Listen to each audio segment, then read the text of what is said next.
labas vakaras.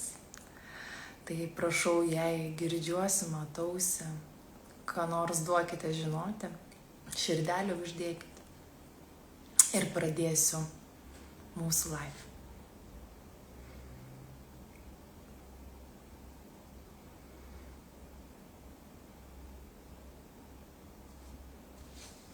Nu va, širdelės jau eina, ačiū labai. Tai sveikinuosi ir dėkoju labai už tai, jog vakar tiesiog tiek daug ir atvirai pasidalinote.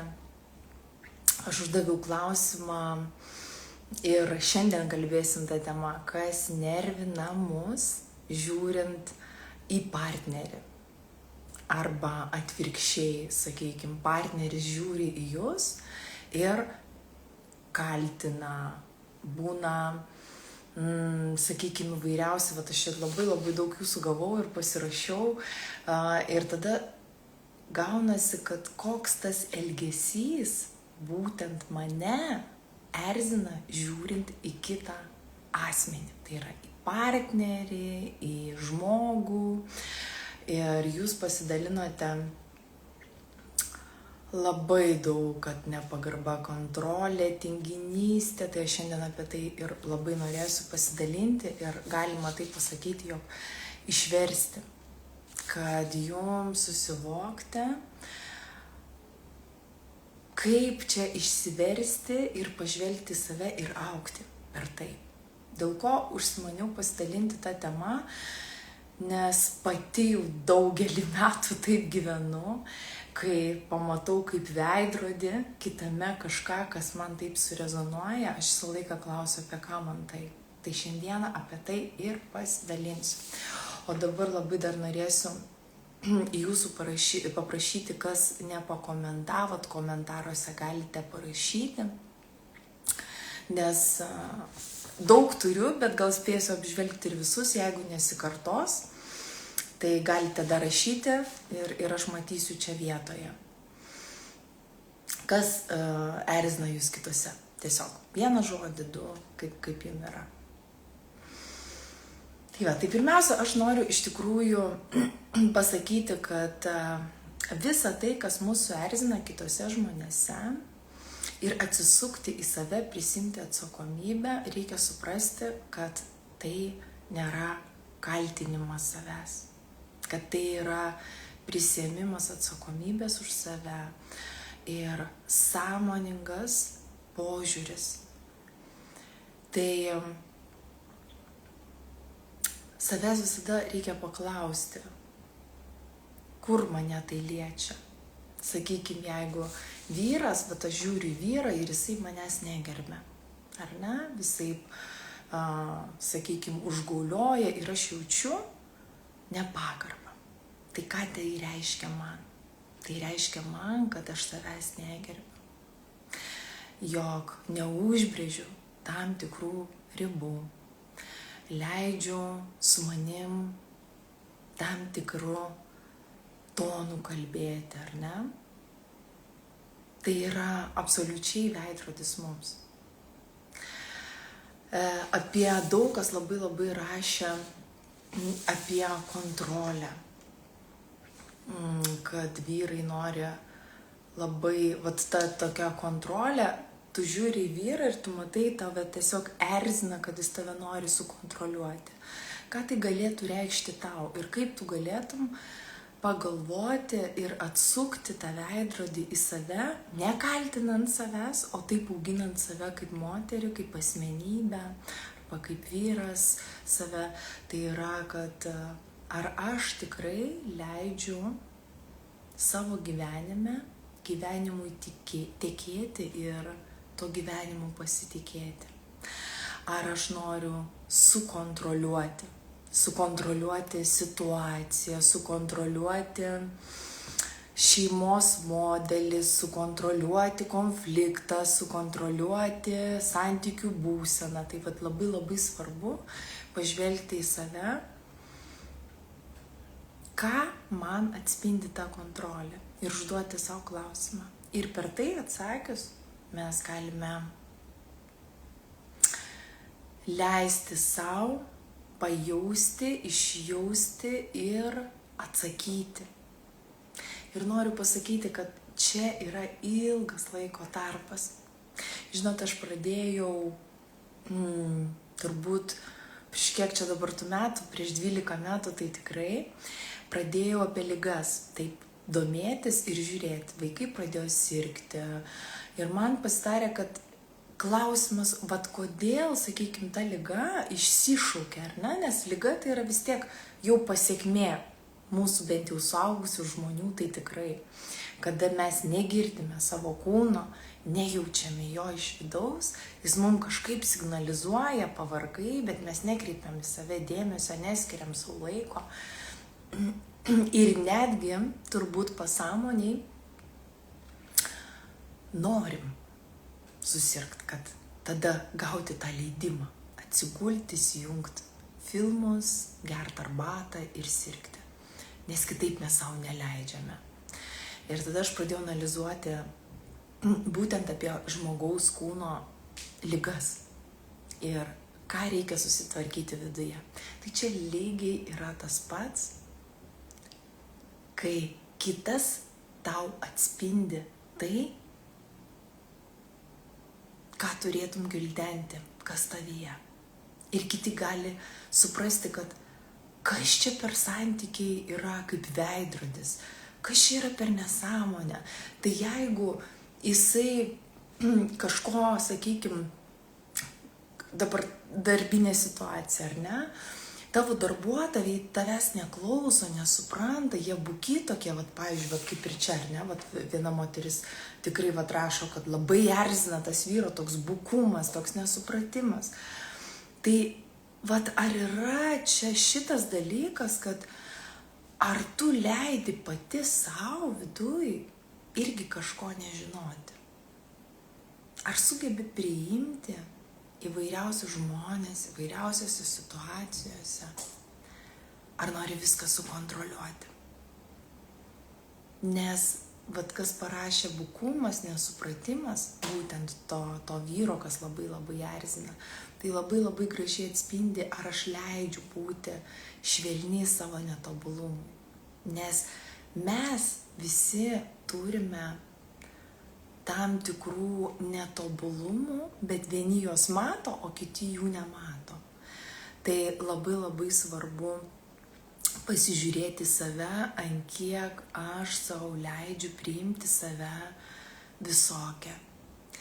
Ir kai aš prisiemu atsakomybę už savo gyvenimą ir prisiemu atsakomybę už tai, kad nenoriu kaltinti kito, ar ne, kad jisai bukas, durnas, kontroliuoja, kaip čia dar parašyta, yra tingi, nepagarbiai jisai elgiasi, o aš va tokia gera, tokia vadevaitė, ir tada mes niekur toli nenueisim santykiuose ir apskritai santykiuose, ne tik porų santykiuose.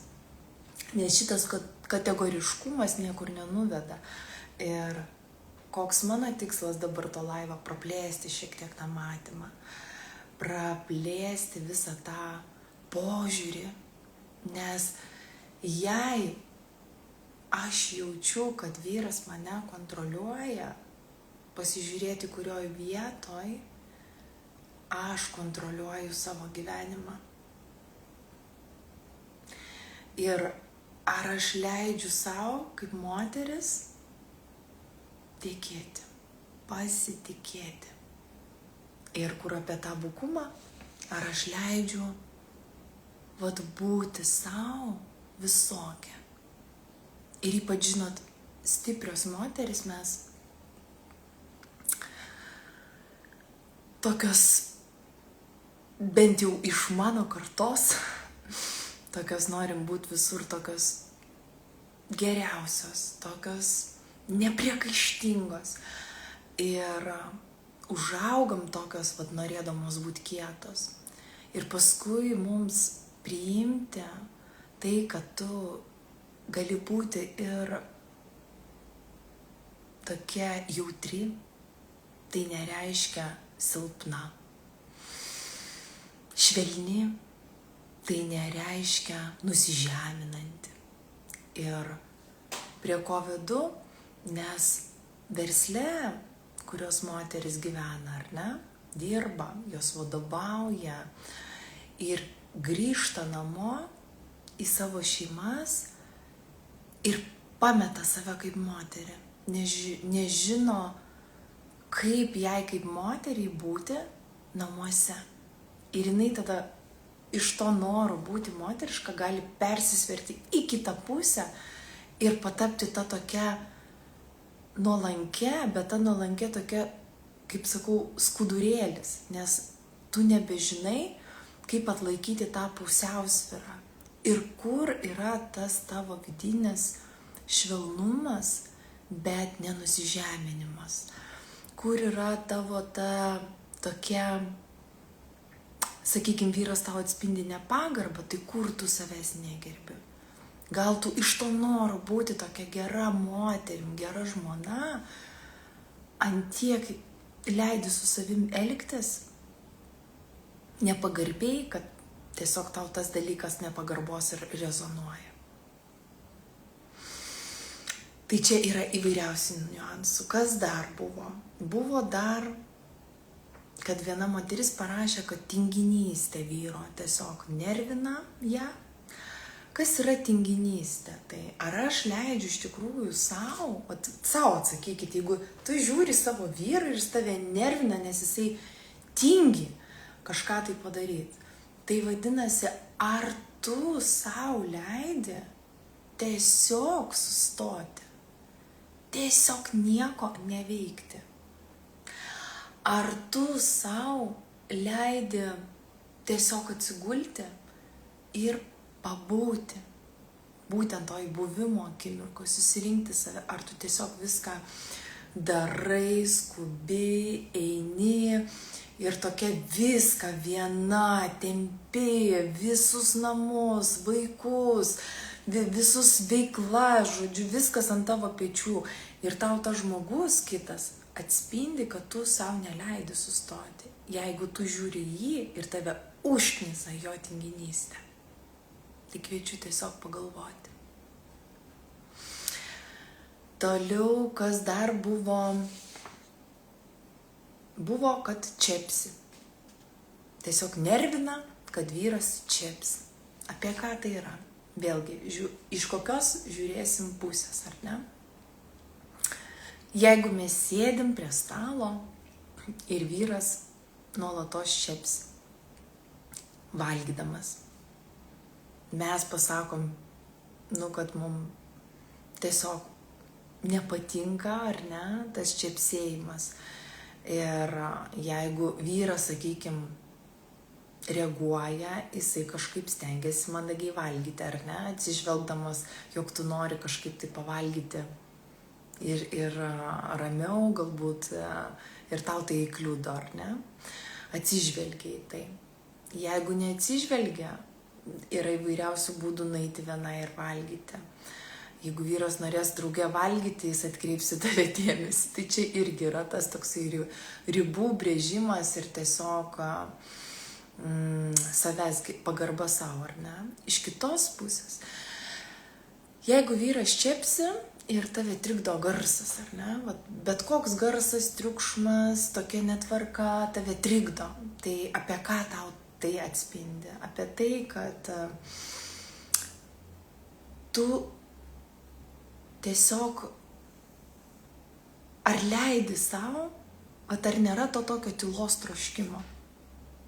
Reikia savo pajusti, nes kartais, kai tave pradeda erzinti triukšmas, garsai, tai galbūt yra kvietimas nueiti į savo tylą, nueiti į savo erdvę kažkokią, tai kur tu gali sau leisti pabūti tyloj su savimi, viena. Tai gal jau tai tau atspindi ir įrodo, kad tiesiog kviečiasi tave ta vidinė tyla, gili vidinė tyla, kurioje tu galėsi būti taikoj su savim ir triukšmo jokio neliks.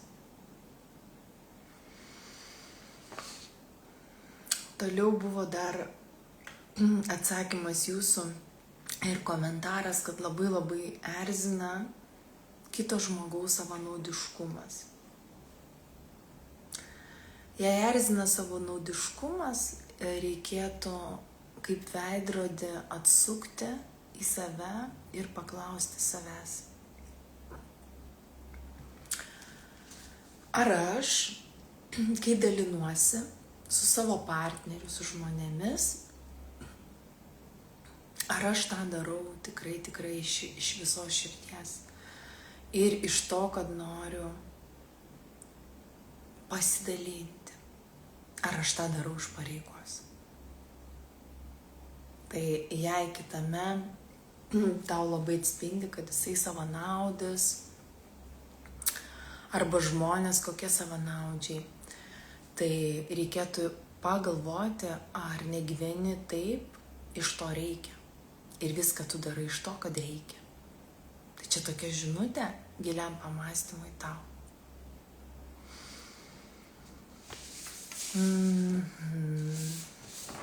Toliau buvo, kad manęs nebemato kaip geidžiamos moters.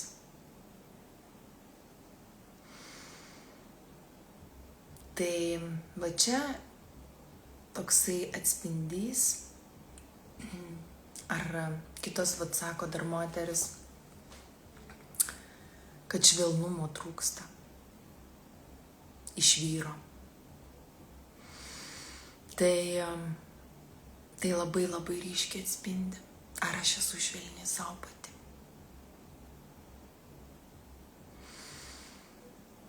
Nes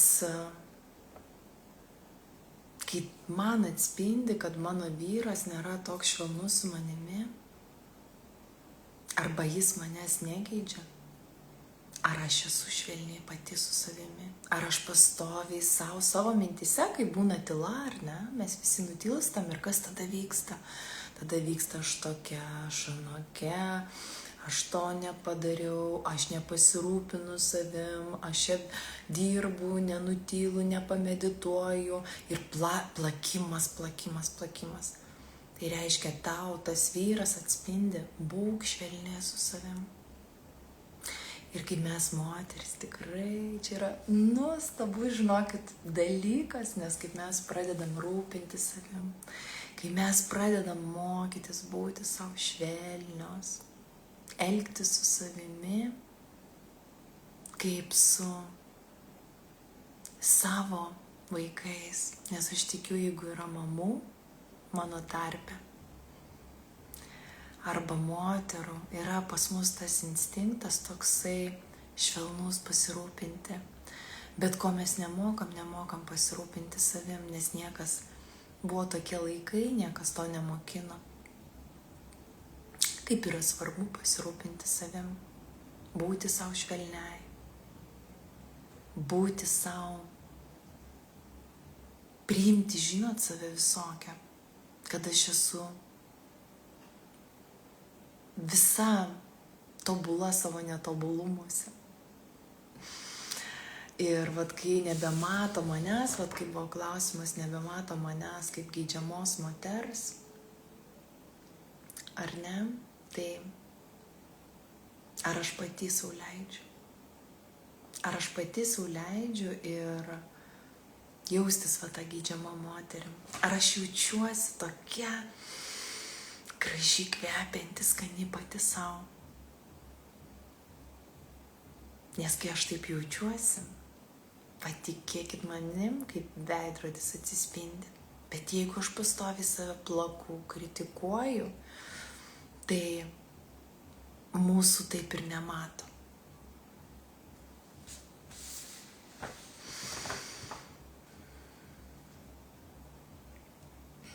Toliau buvo, kad kaltina mane dėl visko. Kad to nepadarai, kad ano nepadarai.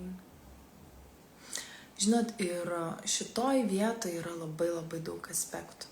Kai pradeda vyras kažkom kaltinti, vadinasi, reikėtų pažiūrėti, ar jisai Nes, žinot,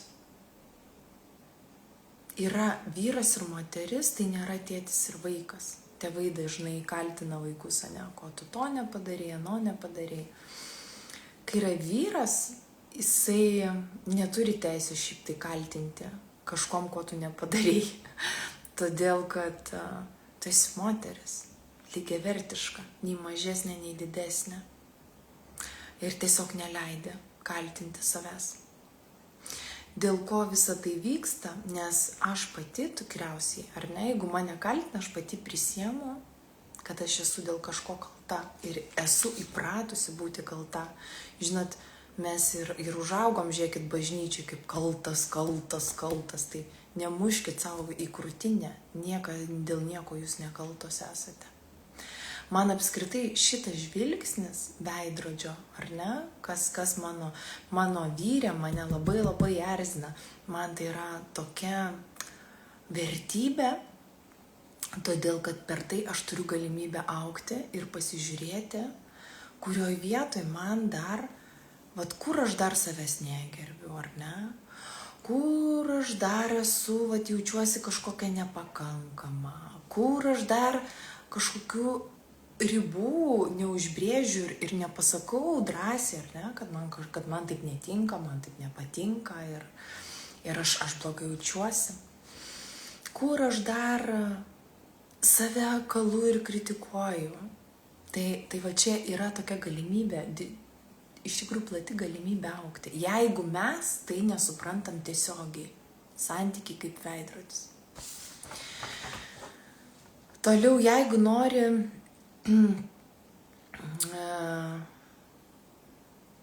sako vyrai, ar ne, skaitau, sako, kad anksčiau buvau kitokia, daugiau šypsojausi, buvau linksmesnė, gražesnė, kai susipažinom, buvai kitokia, ar ne, ir noras liktai tą moterį, kad jinai būtų tokia, kokia buvo, kai susipažino.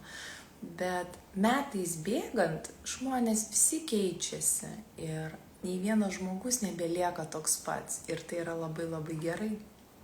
Nes jei mes liekam tokie patys, mes esam tokioj gilioj pelkiai, kur viskas pradeda rūkti, pūti ir ten nevyksta jokio augimo. Ir iš tikrųjų santykiai yra tokia, sukurti tokią erdvę, kur jinai, nežinau net, bet sako, meilė, ar ne? Man tai yra tokia plotmė, kur mes auginam vienas kitą, sukurti tokią erdvę, kur galėtumėm gyti drauge. Ar ne? Tokia saugi, meilės kupina erdvė, kur mes galėtumėm gyti drauge.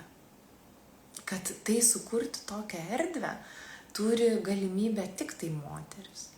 Bet jeigu moteris yra nuvargus, nusidraskius, eina kalt babkės ir tiesiog visą savo energiją į išorę, ar ne? Tai kaip ir ta namų erdvė, jinai lieka tuščia. Todėl paskui prasideda moterim prie menopauzės ir taip toliau, ir jos įsidraskiusios visos yra. Ir tada susirinkti apskritai save sunku, apie kokią dar erdvę namų, santykių ir taip toliau kalbėti. Nes sutikit su to, kad kai tu esi išvargusi, sakau, nes tikrai iš savo gyvenimo viską pasakoju ir dalinuosi, kai tu esi išvargusi, tau norisi grįžus namo, kaip aš vienam irgi paskaitoj savo sakiau, moters, kuri pasirūpins, kuri tau leis atsigult, tau pagamins valgyti, ar ne, tau atneši lovą, tavim pasirūpins. Tai vadinasi, jeigu tu esi pati ta moteris ir grįžta dar toks vyras irgi namo. Tu grįžti nuvargus, vyras grįžta nuvargęs, vaikai nori dėmesio, tu nieko nebegali niekam nieko duoti. Todėl mums moterim labai svarbu rūpinti savimi ir labai paskirstyti laiką, pasiplanuoti, skirti laiko tiek savo, jau įprasta, ar ne, sportuoti, kad moteris pasirūpina ir fiziniam kūnui skiria laiko, ar ne, o savo emociniam, dvasiniam kūnui ir skiriam laiko. ar skiriam to laiko ir pasirūpinam savim. Čia labai labai svarbus balansas. O tada dar veikla, o tada dar šeima, o tada dar vaikai atskirai. Tai čia yra labai labai daug sričių. Ir mums tas emocinis atsipalaidavimas ir sugrįžimas į save, laiko savo skirimas yra turbūt lygiai toks pats svarbus kaip vanduo. Nes nuo gilumos, nuo vidaus, nuo tų pamatų prasideda visa kita. Nes mes, žinot, galim žinoti, galim mokėti, analizuoti, savo išsiversti, ar ne? Man pasakė, ten kaltina, mane nori pakeisti, ten reikalauja, pavyzdžiui, vyrai prisilietimų, fizinio artumo, viena moteris rašo, tiesiog nori, kad aš daugiau prisiliesčiau. Kai moteris yra išvargusi, jinai visiškai neišmylėjusi savęs. Ką reiškia neišmylėjusi savęs? Tai yra nepatenkinusi savo poreikių. Tai labai svarbu atkreipti dėmesį tai, ko aš noriu, ir girdėti, ir jausti save, ir daryti. Ir nelaukti ligos, kuri mane sustabdys. Aš visą gyvenimą taip sakau, moteris, kam jūs laukiat kažkokio tai ligos, kuri tave sustabdys, jeigu jūs galit būti sąmoningos, prisimti atsakomybę už savo gyvenimą ir jau dabar rūpinti savimi. Tai yra labai labai svarbu. Tai kai vyrai reikalauja prisilietimo, sako, tu kaip moteris manęs nepatenkini, fizinio artumo, nori daugiau, kitiem vyram yra ta tokia meilės kalba, kai jį ten glostai, bet jeigu tu glostysi dirbtinai, ar ne, tas labai labai jaučiasi. Ir tu tą darysi jau iš reikia, ne iš noriu. Tai labai labai svarbu suprasti, ką jisai čia to nori pasakyti, ar ne? Kad jeigu man tai mane nervuoja, ar ne, sakykime, nervuoja, kad jisai man sako, kad per mažai dėmesio, dar kažko. Tai reikėtų savęs paklausti, ar aš vis dar tokia noriu nusipelnyti meilės, ar ne, savo per tą duodamą tokį dėmesį. Kad jeigu aš čiupinsiu, tai mane mylės, jeigu aš glostysiu, aš būsiu reikalinga. Ir ar netiduodu savęs iki tokio visiško dugno. Nes aš jau kai esu pavargus ir dar manęs prašo dėmesio ir tada aš darau, nes noriu būti mylima, noriu būti reikalinga, aš darau, ką jisai nori ir tada aš susergu arba aš taip išsigrėžiu iki dugno ir dar giliau, kad jau tiesiog mano visa energija nepatempia. Bet jeigu aš žinau jo tą poreikį, aš pasirūpinu savim, ar ne, aš nurimstu, aš leidžiu savo pailsėti, aš leidžiu savo pasirūpinti savo emocinę, dvasinę sveikatą, aš atsistatau, aš sugrįžtu į savo stuburą ir aš neišsimušu. Tada aš grįžus pati gal noriu prisiliesti. Tai čia labai labai yra svarbu. Nes noras turėti gražius santykius mums moteriams tikrai daugeliu yra iš vaikystės. Ir iš to noro turėti gražią šeimą, gražius santykius, vyrą gerą, mes tiek daug išgręžiam savęs ir nežiūrim savęs, o žiūrim, ko kitas nori. Ir čia yra didžiausia klaida, kuri mus paklaidina. Ir tada ateina tas laikas, kada tu tikrai pradedi galvoti, o ko noriu aš, ir tu nežinai.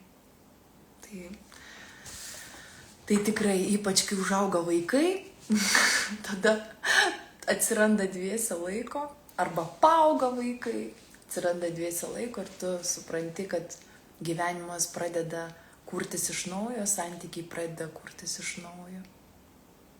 Bet labai verta.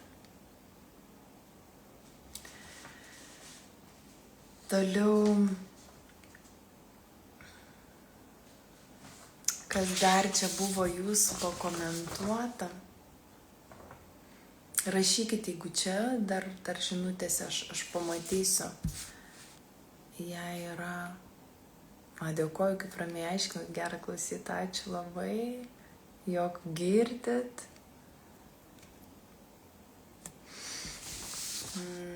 Tai va, dar.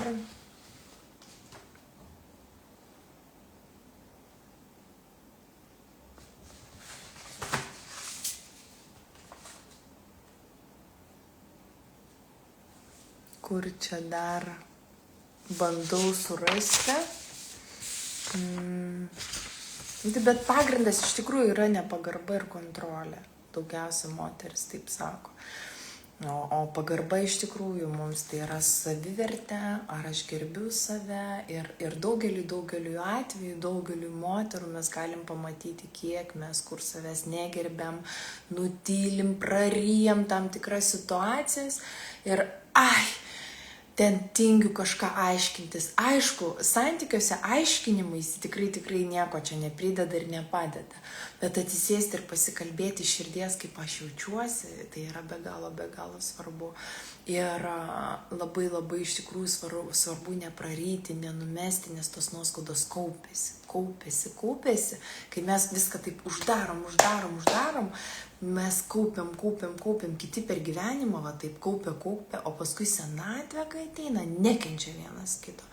Ir tada tas gyvenimas iš vis darosi toks, kad tiesiog atrodo, kad du žmonės gyvena senatvėj, kurių galėtų džiaugtis, abudu pensinio amžiaus, sakykim, kažkaip tai vienas kitam padėti, o jie nekenčia vienas kito. Nesusikaupusių daug nuoskaudų ir jau atrodo nebelaikas ten kažką aiškintis būna, o skirtis irgi nebesinors. Tai aš kviečiu nedaryti, o gyventi čia ir dabar tikrai.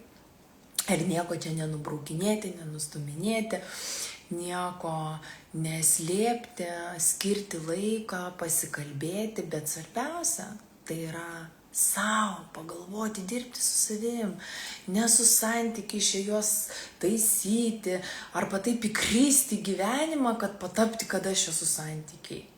Pasakoju todėl, kad pati ten buvau, nes iš vaikystės, kaip mes svajojam apie tos santykius, apie moterį, vyrą, mūsų draugystę, šeimą, ir tu pradedi paskui viską kaltinti save dėl visko, pradedi būti gera ir tada tu nukrypsi iš vis į kitą pusę.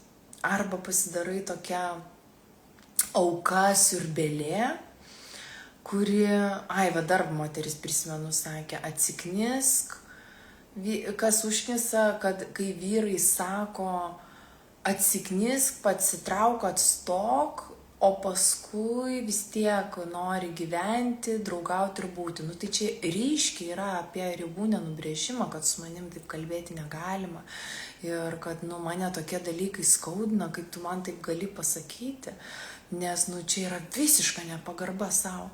Ir tada pasižiūrėti per gyvenimą, kur aš negerbiu savęs, ar ne, kad aš leidžiu su savim taip elgtis, aš atleidžiu, arba kai būna, žinot, susipyksta, ir ten paskui vyrui kaip ir ten užmiršo, moteris nepamiršo, jai viduj skaudulys, tada vyras nori intimaus ten sekso, moteris duoda, kaip čia pasakyti, taip iš reikalo, va taip gaunasi, ir kas tada gaunasi, nieko nesigauna. Mes iš niekur neišeinam, nes mes negerbiam savęs, mes nesakom tiesos, kaip mes jaučiamės, nevyksta tie pokalbiai ir nevyksta tas veiksmas ir nevyksta tas ribų brėžimas, kad su manim taip negalima. Ir čia yra iš tikrųjų labai gilus ir ilgas darbas.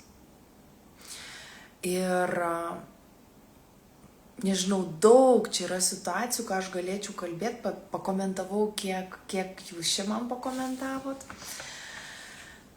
Tai va, o dabar iš tikrųjų, kaip ir atsakiau, atrodo čia visom, tai jei dar kyla kažkokių klausimų, jūs man parašykite asmeniškai, jeigu ne viską atsakiau, parašykite, aš pabandysiu per story dar pakomentuoti gal. Ir tiesiog, jei jums toksai yra noras, ar ne, po šito live panalizuoti savo asmeninę situaciją plačiau, tiesiog surezonavo, ar ne, apie ką kalbu. Aš savo biolaukelėje esu padariusi susitikimus ir jum tokią galimybę dovanoju. Yra laikų dar, užsirezervuokit mūsų susitikimą gyvai, 15 minučių, tai visiškai nemokama, kad galėtumėm paanalizuoti apie jūsų situaciją ir pasižiūrėti, ar mum pakeliui toliau. Nes kadangi pati jau daug metų dirbu su moterimis ir daugeliu moterų gyvenimai yra kardinaliai iš tiesų pasikeitę, tai yra svarbiausia iš tiesų noras. Svarbiausia noras gyventi kitokį gyvenimą, prisimti atsakomybę, pasižiūrėti kitus žmonės kaip į veidrodžius, kurie tau atspindi ir tu gali tada augti su jais drauge gyvenant tarp žmonių, o ne kaltinti juos, nes čia niekur nenueisi.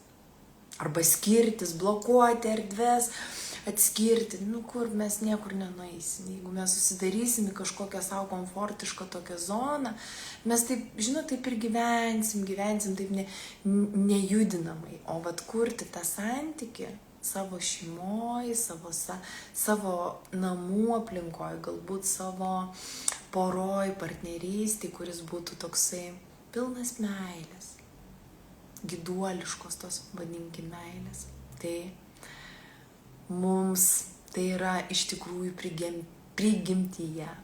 Ir jei norit prisiminti save, aš labai lauksiu jūsų asmeniniuose susitikimuose, nemokamuose, 15 minučių, tai bio laukelėje dar sakau, pasižiūrėkit po mūsų pokalbio. Jei nerasit, rašykit man asmeniškai, aš mielai atsakysiu.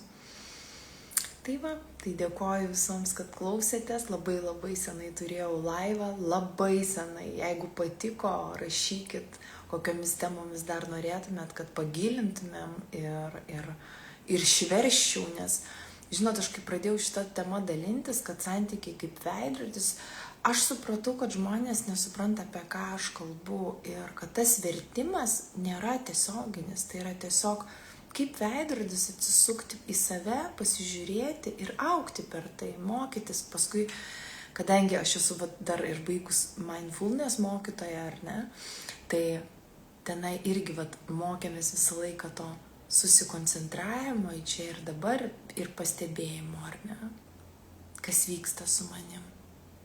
Tai kas nori toliau susitikti, tai labai lauksiu mūsų susitikimų.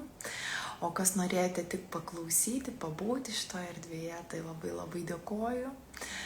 O jei kas norite iš tikrųjų tiesiog paskaitų, praktikų, tai irgi yra mano puslapyje, pasižvalgykite, užsukite ir ten į svečius. Tai gražios jums savaitės, gražaus likusio pirmadienio vakaro ir jei patiko, man parašykit, daugiau padarysiu laivų tam tikrom temom. Tai dar kartą ačiū labai.